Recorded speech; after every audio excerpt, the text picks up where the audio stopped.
Estamos já iniciando a parte final desse trimestre, dessa lição tão especial e maravilhosa que temos considerado da segunda carta do apóstolo Pedro. Lições, ensinamentos, orientações que o apóstolo escreveu à igreja de seus dias. E após quase 2000 anos, aqui estamos estudando e percebendo que aquelas orientações, aquelas instruções que ele transmitiu à igreja do seu tempo, são tão reais, são tão atuais, que chega até a nos espantar, né?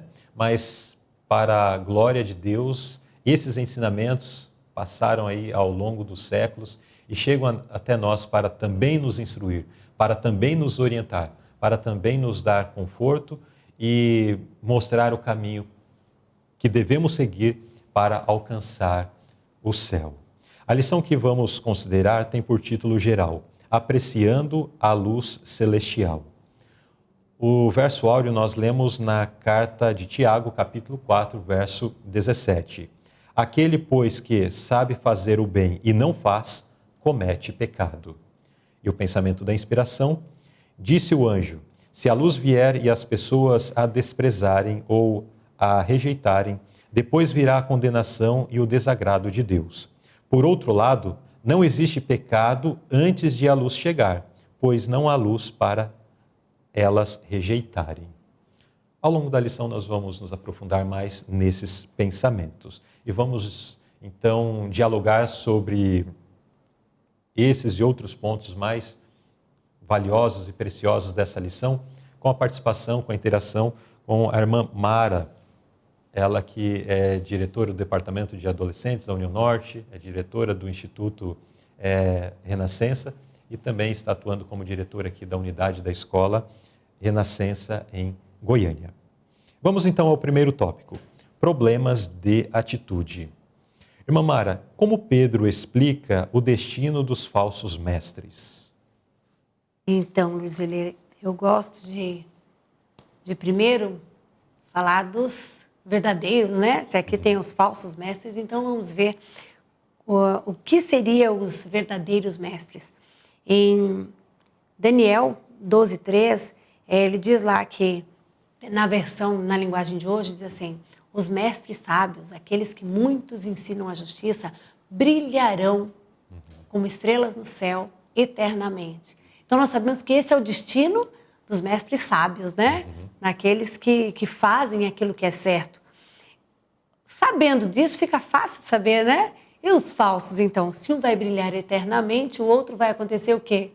Viver numa escuridão eterna, né? E é o que diz no verso de 2 Pedro aqui, né? Eles são envolvidos nelas e vencidos, tornou-lhe o último estado pior do que o primeiro. Então, eles estão envolvidos agora em uma escuridão eterna, né? Por ter rejeitado. Exato. Então, como a irmã disse, é bem claro, se a recompensa para os verdadeiros mestres é a salvação, para os falsos é o oposto, né? A perdição. Agora, é interessante que no verso de Pedro faz menção de o último estado pior do que o primeiro. Ou seja, existe um estado intermediário. Então, eram pessoas que estavam no mundo, estavam devotos à idolatria, eram pagãos, eram pessoas que tinham a sua vida como um pecador, como um ímpio comum, podemos assim dizer. Mas eles conheceram o Evangelho, conheceram a mensagem de salvação. E, em algum momento, caminharam juntos com os outros, né, que aceitavam Jesus. Mas essas pessoas, elas não entregaram seu coração completamente, ou após terem entregado seu coração completamente, se desviaram desse caminho, começando a apresentar doutrinas enganosas, tornando-se falsos mestres. Aí a palavra de Deus, através de Pedro, então faz menção, né? Que esse estágio, depois deles terem se afastado dos caminhos do Senhor, agora anunciando erros dentro da igreja, tentando confundir a mente das pessoas, é pior do que o primeiro, porque antes ele era um ímpio.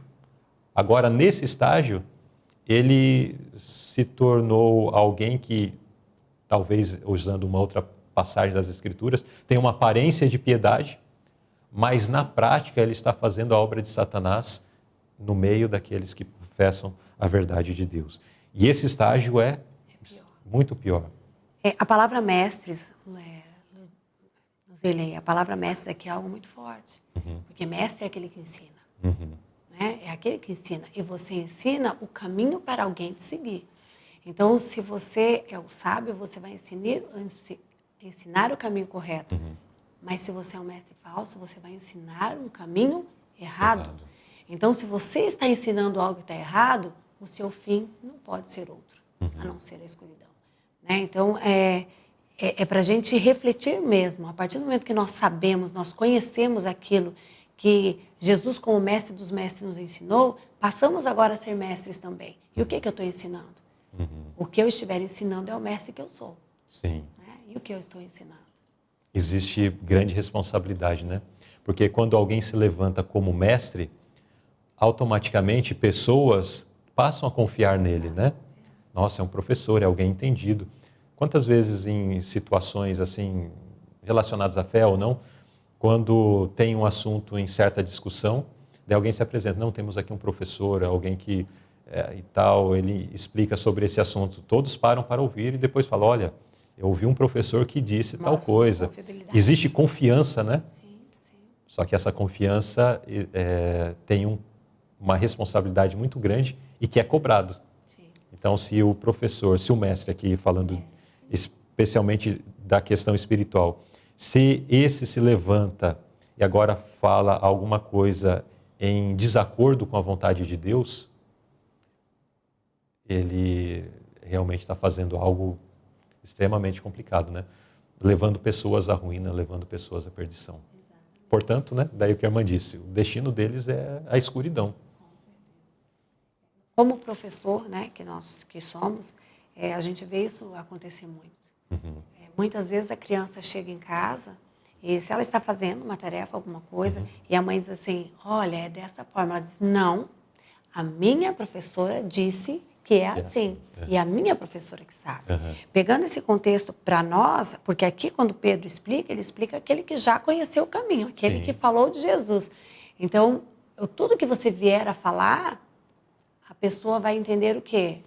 Que você está falando algo que você... Que é algo inspirado, que é algo... Exatamente. Então, essa é a nossa grande responsabilidade. Levar o nome de cristão e ser trevas e não luz. Exato. Né? Enfim, aqui geraria outros mais comentários para a nossa reflexão, mas vamos adiante.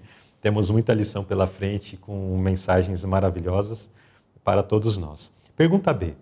Que palavras atemporais nos ajudam a manter uma perspectiva equilibrada e a fazer escolhas sábias quando os outros nos desprezam ou testam nossa paciência? Então, no dia a dia, situações onde somos desprezados ou temos a paciência testada, é o que não falta, de todos os lados. Mas quais são as palavras atemporais que nós precisamos ter aí sempre em mente para que, diante desses ataques, nós não, como diz o ditado, a expressão popular, nós não desçamos de nível para tentar rebater na mesma altura?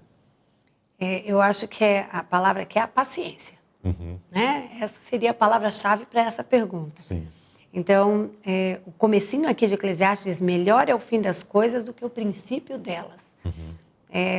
Esses dias, ouvindo até mesmo o orador, ele contou uma ilustração que eu acho que cabe nesse momento, eu achei assim fantástica. Diz que uma criança, ao ler um livrinho de história, onde tinha um vilão e tinha um herói, então ele ia olhando as páginas e ele se entristecia, porque nós sabemos que todo livro de herói e vilão, o herói sofre bastante, né, durante o percurso. Então ele ia lendo e de repente o vilão ia lá e fazia algo e o herói sofria e aquilo foi incomodando. E aí foi incomodando de um tanto que ele marcou a página e virou e foi lá para a última. Aí quando ele leu lá na última, o que acontece na última página? O herói ganha do vilão. Vence. Aí quando ele leu aquilo, ele ficou feliz, aí ele voltou para a página que ele estava. E aí agora ele continuou lendo. Mas toda vez que ele lia que o vilão supostamente vencia, aí ele olhava e falava assim, tudo bem, você não sabe o que eu sei o que está na última página. E aqui, né, o verso de Eclesiastes nada mais é do que isso, né? Melhor é o fim das coisas do que o princípio. Nós conhecemos o fim, nós conhecemos a última página, né? Nós sabemos o que vai acontecer lá. Então, por mais que esteja ruim agora, que estejamos supostamente sendo derrotados, né, pelo inimigo, lembramos que no final ele já foi vencido, né? E aí é onde nós conseguimos ter paciência para viver o processo, porque nós sabemos o final. E conhecendo o final, nós sabemos também que, se não nos submetermos a esse processo com paciência, não chegaremos. Nós entendemos que o final que nos reserva não é o bom final, né? Exatamente. Mas é a destruição. Exatamente. Então, olhar para o futuro. Até por isso, já estudamos nesse trimestre uma lição que fez menção da questão da profecia, por que a profecia é importante, né? E trouxe um verso de Provérbios que fala que, não havendo profecia, o povo se corrompe. Por que se corrompe? Porque não tem essa perspectiva do final.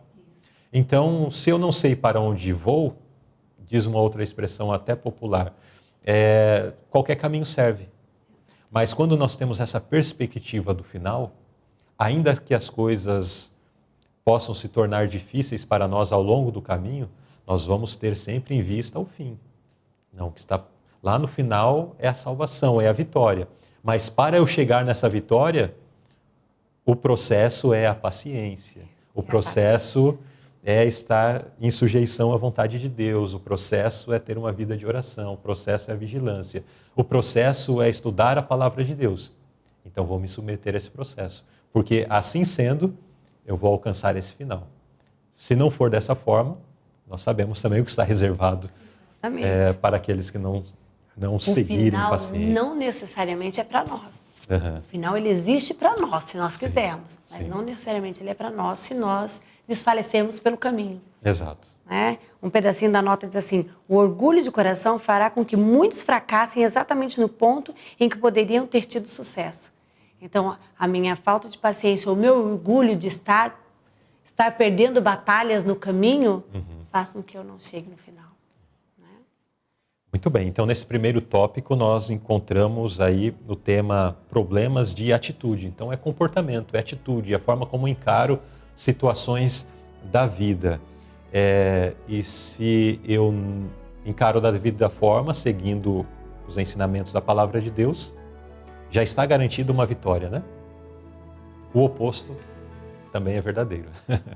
Não seguindo, a derrota é certa.